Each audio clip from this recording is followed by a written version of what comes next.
Good morning. Welcome to Wake Up Real Estate, Mortgage and Marketing Monday. Maybe a little motivation as well.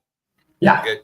We'll get everybody's week off to a good start and see if we can get some activity going for you all. If you haven't already done so, do us a huge favor. Please like, comment, subscribe, share, smash the bell, all the good things. Mike, good morning. David, good morning. Jack Carson down there in Houston. David and Jack both in the Houston area. Morning. And good morning to you, Chris. Should we kick it off with motivation or a social post of the day, Ryan? You go ahead and motivate us. Okay. Simple and straightforward. You are what you do, not what you say you will do. You are what you do, not what you say you will do, right? Actions versus intentions. You can have the greatest intentions in the world without the actions to back them. It's pretty irrelevant. So take action, take the right actions, right? Be moving in the right direction. And if you're wondering if you're doing the right stuff, I'd ask yourself, is this growing my database? Or is this nurturing my database? And if it's either of those, you're probably on the right track. You're probably on the right track. Otherwise, you can probably delegate it or just get rid of it, right? Yep. Whatever it is. Yep. Automate, delegate, or eliminate. Yeah. Cool. So let's jump into the social post here. We'll move it right along. So Friday had like this crazy jobs report. I don't know if you guys saw the news about that. So there's speculation that the interest rates coming down is probably not as likely as expected, or likely as soon as expected because of that data. So I just did a social post of the day where we just talk a little bit about that. Friday saw the biggest one-day jump in over a year, and then but the silver lining is they're still down from where they were a while back. The FHA 30-year, Josh, I think is sitting in the low sixes still, right? 6.2, 6.15 or something like that. Yeah. And then the punchline is, nobody knows what the Fed will do. And if you're sitting around waiting for rates to drop, it's probably not you just get off the fence and do it because you don't know if they're going to go up or go down anyway. So there's an article on Mortgage News Daily, which is the site we really like to talk about when we talk about rates. And I just shared that post. You guys can all go do the same if you're looking for something to post today. So. Yeah, the 30-year FHA is a little over 6. 30-year conventional, closer to 7, just under 7. Yeah. They're pretty well holding steady, and there's going to be those fluctuations, right? But projections still, all indicators point to multiple drops throughout the year. So yeah, they're probably getting pushed out until later in the year, but it's not really a good strategy to wait for that if you're a buyer right now because you don't know.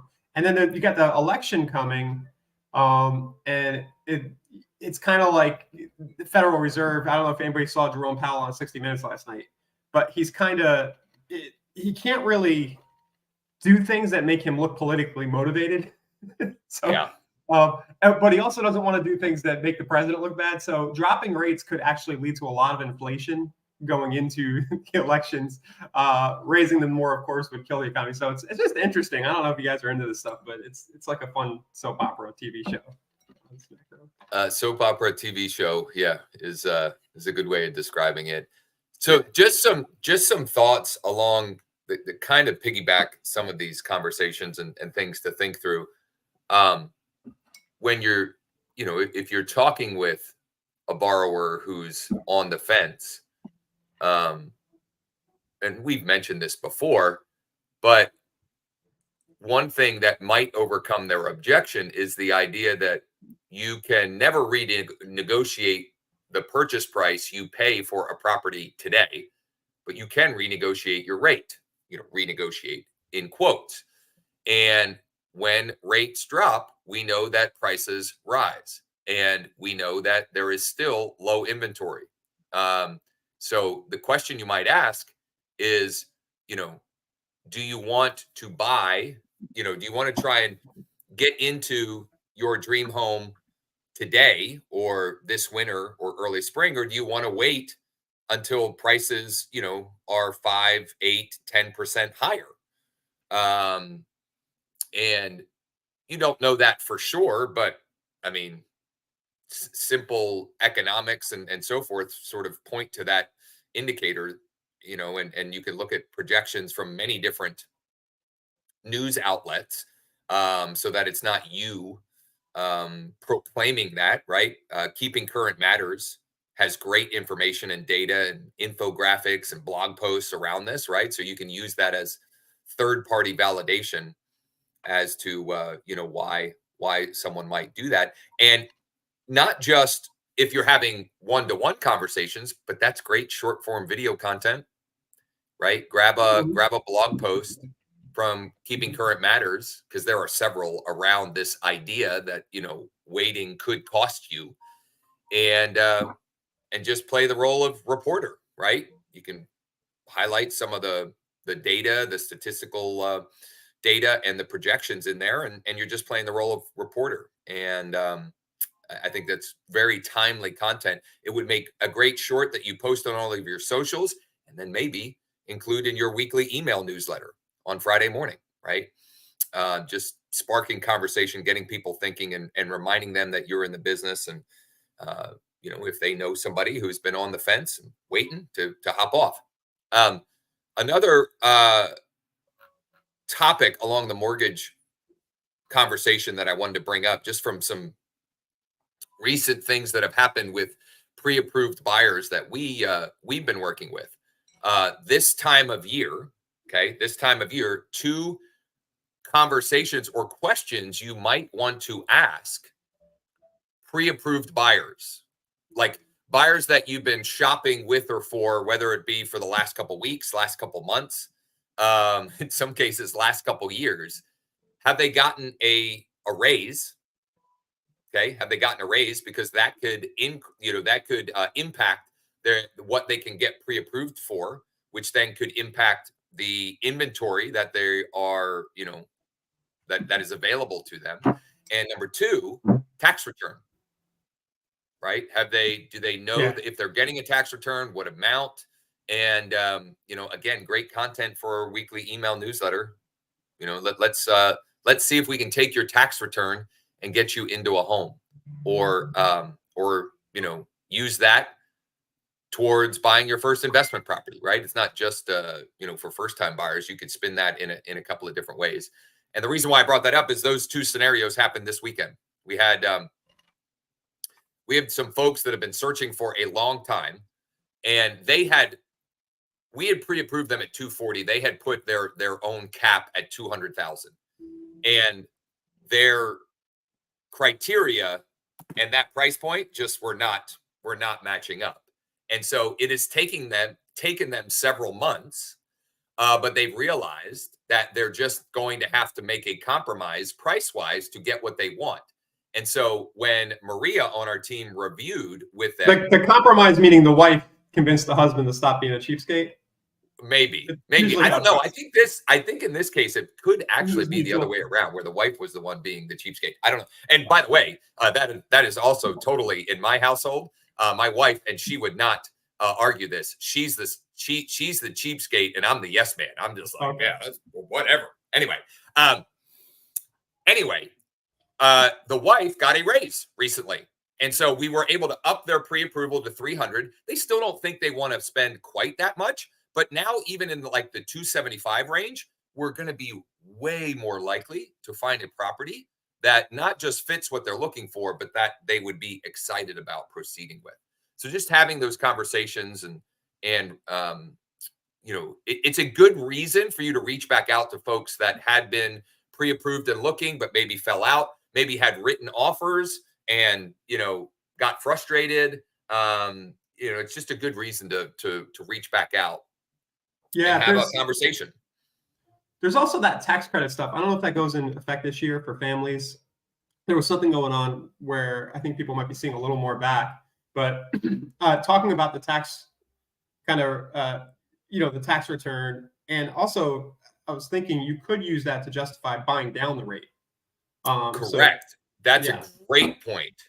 Yeah. Hey, if you got a tax return, we could turn that into, we could help you save thousands or tens or maybe even hundreds of thousands of dollars on interest by using that to buy down the rate. Turn it into an investment. Like, here's how to invest your tax return into a lower rate, and you could show the return on investment there over 30 years is probably huge. Yeah. That is a wonderful idea. You can break it down, and just use some round numbers for illustration purposes. I love that. We might have to dig into that. In fact, maybe we'll do that on our deep dive session tomorrow, Jordan and I. That's a wonderful idea. I love it. Yeah, and where does it make more sense? Does it make more sense to buy down the rate, or does it make sense to apply toward the down payment? I don't know. Yeah. Good stuff. Hey, Ryan, I didn't have much on my list this morning. I thought maybe tease the thing you showed me over the weekend, and it looks like maybe you have something else that you might want to tease as well. Yes, I was confused by this comment. I thought it was political, but I like the sorry, we keep yeah, go ahead. Rate Biden has to be Dustin, it does, right? So it's a matter of semantics. Well, actually, it doesn't necessarily. It depends on it depends on some different factors.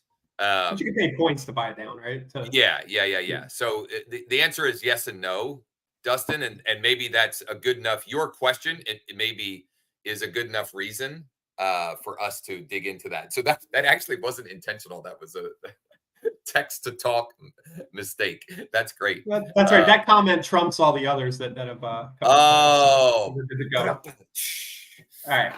So let's look. I want to do a quick follow up on that boosted post I did the other day. Just to show the analytics. I only ran it for 3 days just to see what would happen. And it was just my rate post from a few days ago. Josh, I like the numbers. I mean, if we're thinking in terms of just doing a bunch of little micro touches with the people who already know us and are familiar with our name. So I paid $15. The post reach was $22.77. I don't know. It's a little confusing, actually. Oh, this is the total insights. So this is my organic plus the post reach, I think. Okay. Actually, I'm a little confused. One of these is like my organic. One of these is from the ad. Right? I'm thinking maybe this bottom part is from the ad. I'm actually going to click here. Okay. So there were 34 link clicks. Okay, 34 link clicks. And then post engagements was somebody like comment or share or something like that. I'm most concerned. The links are cool, but this wasn't exactly a lead generation post, and I'm going to try something like that. That's a direct call to action. But the reach is kind of a big deal. You just want people seeing your stuff, just reminding you that you're in the business. And this number comes close to the number of like connections I have on Facebook. So I think they showed it to almost everybody. Right. So, well, and you had selected friends and friends of friends, right? Maybe I did. That's a good point. I think you had, but regardless, that's great. That's 2,277 people saw this who either are already in your direct, who are directly friends, quote unquote, or friends of friends. And I think that, that's phenomenal for $15. Yeah. I think it's hard to go wrong with that. So, if you're recruiting, one thing that just comes to mind for me is if you're a local broker or team leader, or you're doing agent attraction recruiting, I really like this for that, because you're going to have other agents who follow you. Or if you want to do a post about somebody becoming a real estate agent, as kind of a 1-2 punch, you're posting your social post of the day. Everybody knows you're in the business. That could By be the way, a great one. Thought when you said I really like this for that, I thought you meant Jason Kelce with his shirt off for recruiting. No, I didn't actually think that, but it was just timely that's where you stopped in your scroll. Use Jason Kelce's drunken shirtlessness for agent attraction and recruiting. But no, I think I think that's a great point, right? Because it's not just the agents seeing it, but everybody knows agents, right? Like, and then they share it with agents that maybe aren't your friends, because they were at a party or a school or a sporting event, right? And somebody was complaining about their broker or their split or whatever, and then you show up in that person's feed. You never know. So something like that. If you're probably becoming a real estate agent. our office has some great resources, to help new agents be successful fast, something like that. Yep. And then you make it almost looks organic, like off the top of your head. You put an image with it or something, then you go ahead and boost it. Then the people who know you're like, you know what, I was thinking of that. And you might find you can recruit or attract a few people just like that locally. But the sky's the limit, Josh. I mean, any new listing you get, obviously, I think you just boost it off your personal profile because the seller of that house is also likely a friend of yours at that point. Exactly. And then they, you're demonstrating that you're working on their behalf, along with potentially generating more business for you. The other thing about the recruiting posts is you're still reminding people that you're in real estate. Like you still are a side benefit is that even if it doesn't generate any recruiting opportunities, it still reminds people, hey, we're in real estate and we're looking to grow. Yeah. So I like that a lot. So I'm thinking a $3 to $5 a day budget, depending on what your budget would be, to just showing stuff to your direct connections on Facebook might make a lot of sense. Even $1 a day, $30 a month. I mean, I think absolutely that makes a ton of sense. Yeah. And I was a big fan of shorting Facebook or Meta stock for a while there, but I think they've righted the ship, and I think they're going to make a lot of money off this feature. So okay, that my financial advice for today is just go ahead and buy a bunch of Facebook stock. We're friends again. Do we have a disclaimer we can scroll across? No, it's not financial advice. This is not. I'm not a licensed financial advisor. No. Ryan is not he's not licensed or certified to give advice of any kind when it comes to. Anyway, so we're going to do more with this week, but Ryan shot me this weekend, and I wanted to start. I figured the sooner we can get it out to the audience here and talk it through, the more ideas we may get around the concept. Yeah, this is a page that I built for a user of Thanks.io who's doing some really cool stuff,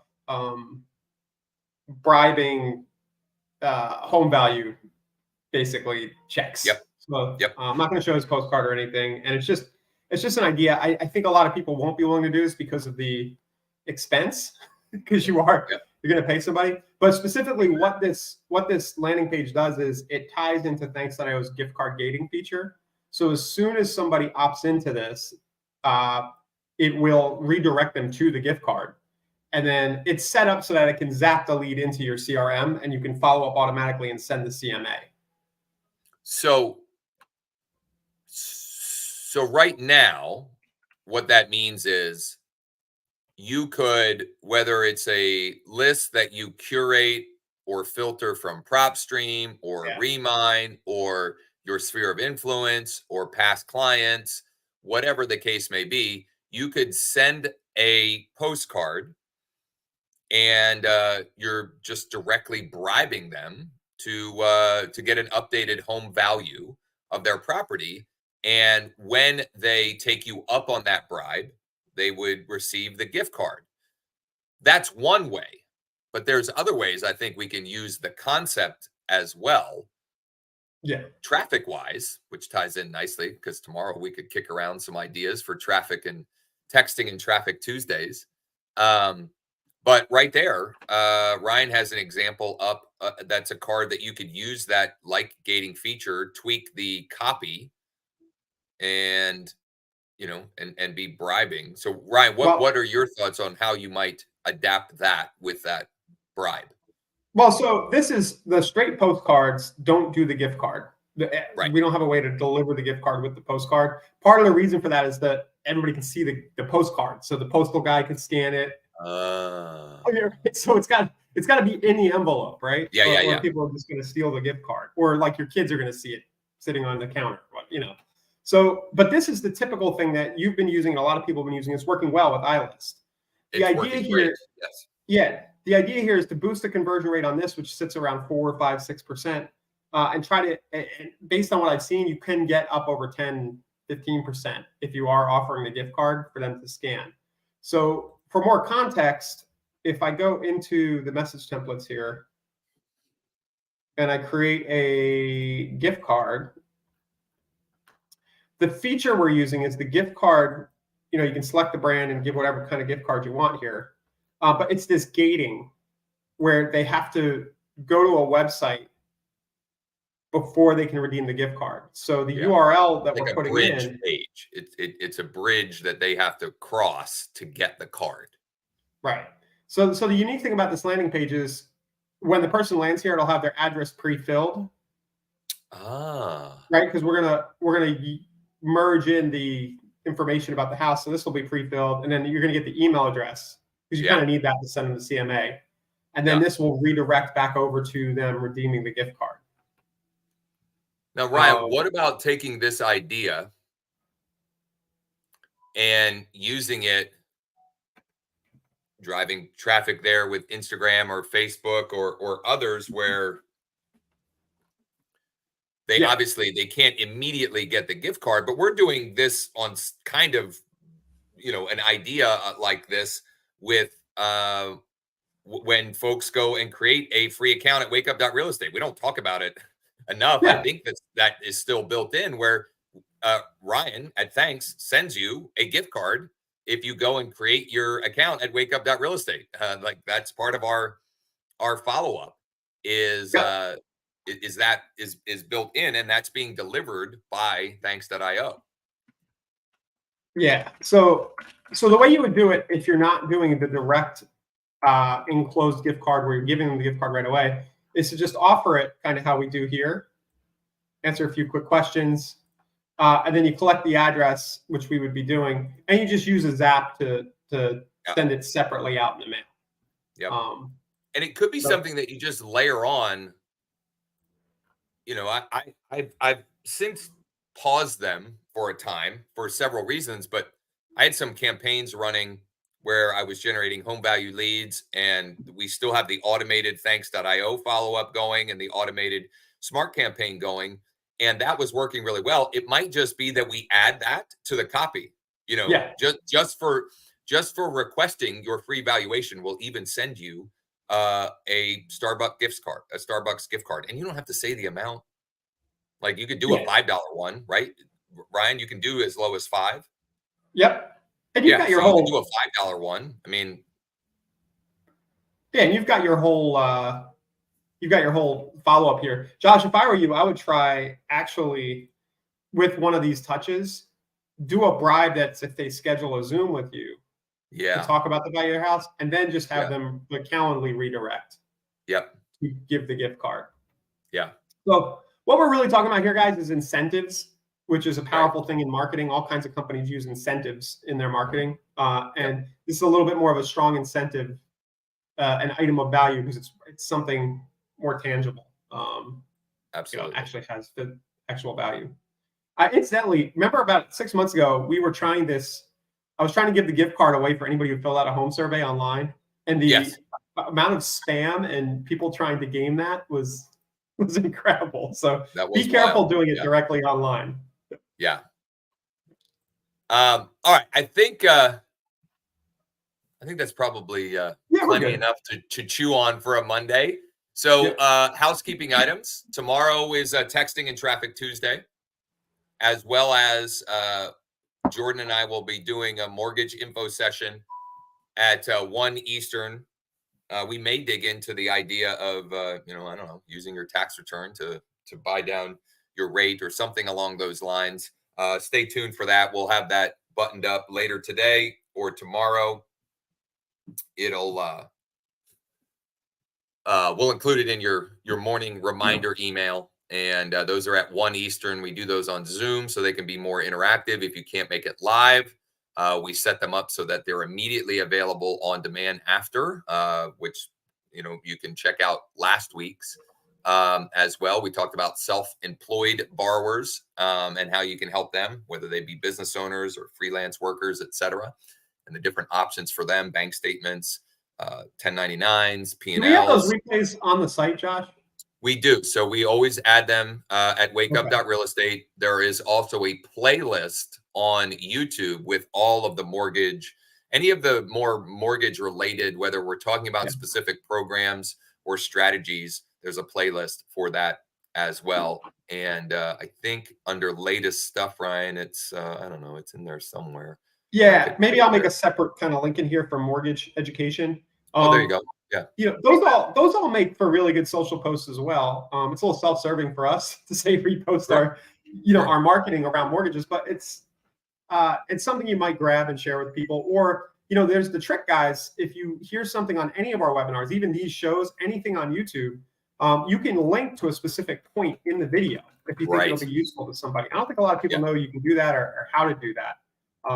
So Josh, just give me 2 more minutes and then we'll go. Yeah, let's do it. Everybody how to do that. So here's the self-employed financing video from last week, right?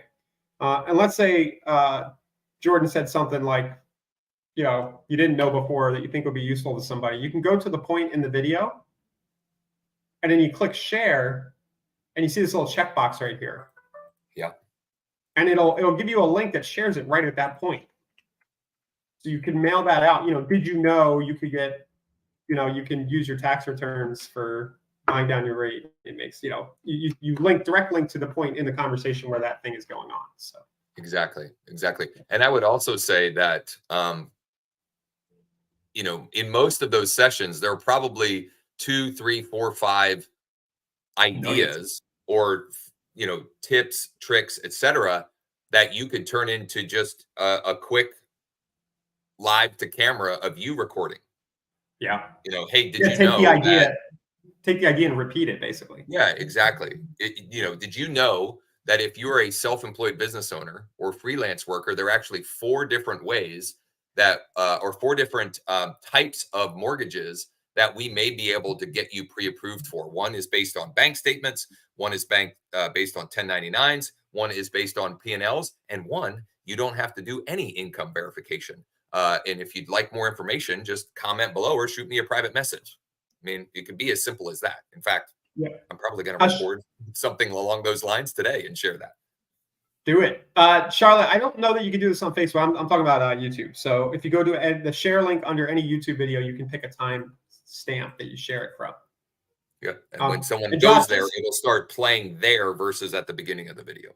And I haven't done this in a while, but just to go extra geek on this, if you were to do a first-time homebuyer webinar or first-time investor webinar, you could do like a 60-minute presentation, and then you can drip email segments of the same video as your follow-up email campaign.